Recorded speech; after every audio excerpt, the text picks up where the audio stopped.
Campfire pit ang project natin ngayong araw sa farm. Okay na ang ating bonfire! Hindi mawala sa camping experience.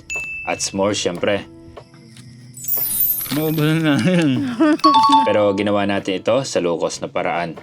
And it turned out great. Mas maganda yung akin. Hindi. Lalo pa at kami ulit ang una nakatry at syempre kasama ko ang asawa ko.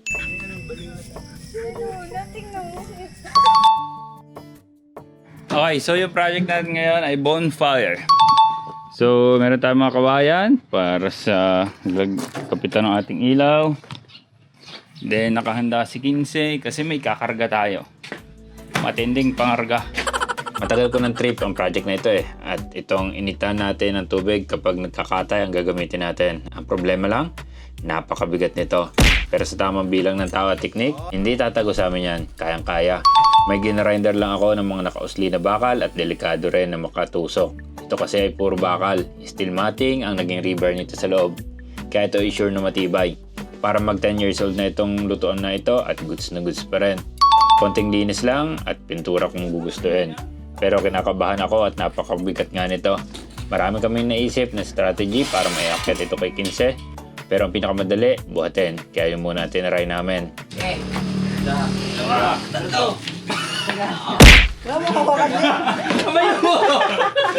Kaya ang pangbumahat ka! Mali ate ang buwelo. Buti na lang may dumating pang isang backup. At sa pagkakataon na ito, buhos lakas tayo. Ay nadali din. Example lang pala ang kailangan. Hindi pa ako dumating. Example lang pala. Tinayo lang namin at para hindi gumulong sa biyahe.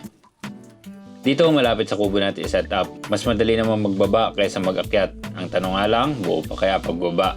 Hindi pwede mabasag, gagawa natin ng paraan. Dinala namin itong rampa ng motor ko para ipagulong natin pababa. At may gulong dito na scrap. Kaya tingin ko, kaya ito.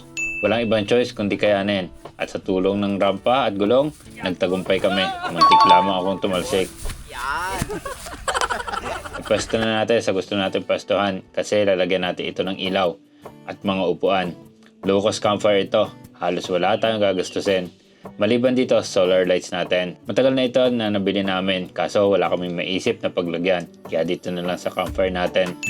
Nang maipwesto natin ang ilaw kung saan natin gusto, nagukay na sila para sa lalagyan ng poste natin. Ako naman ay nanguha ng ating upuan. Ito ay pinuto lang ng katawan ng nyog. Libre lang to, 8 bale ito. Kaya pinesto ko na.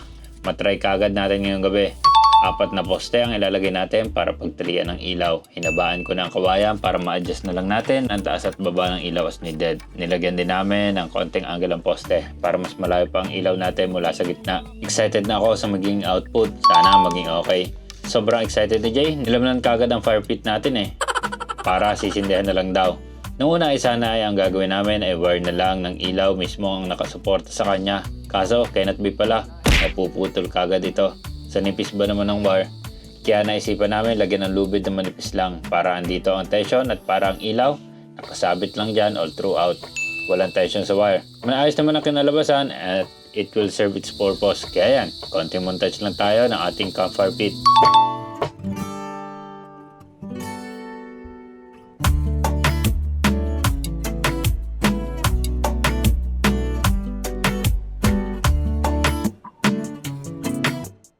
Okay, dahil nakaset up na yung tent, mag-bonfire muna tayo bago maligo.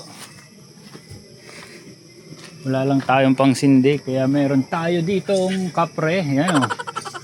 Parang naninigal yung kapre. Buti na lang may shilane tayo dito. Nakapagsindi tayo. Balak mag-campfire pero walang pang sindi. Ano yun? Goods naman. Same feeling. Parang noon ako ay Boy Scout na elementary At pag may campfire, may s'mores. Sariling mundo na naman namin ni Jay. Nakakatuwa lang na nagagawa namin ang ganito sa sarili namin lugar. As in sarili namin. Akala ko dati pag-retire pa to. Hindi pala. As early as now, pwede pala. Basta pagtrabahuan. Naubusan na yun. Ang perfect na luto ng s'mores, mabilis lang sa apoy dapat. Magiging crunchy ng konti ang labas at lalambot ang loob. Pero hindi dapat masusunog. Sobrang enjoy nga ni Jay. Halos maubos namin ang isang balot kahit nakakakain lang namin. Naging decent naman ang itsura at andun ang vibes. Siyempre sa ganito, ang kasama mo dapat sa campfire ang kukumpleto ng vibes at kasama mo magiging weird kung kailangan.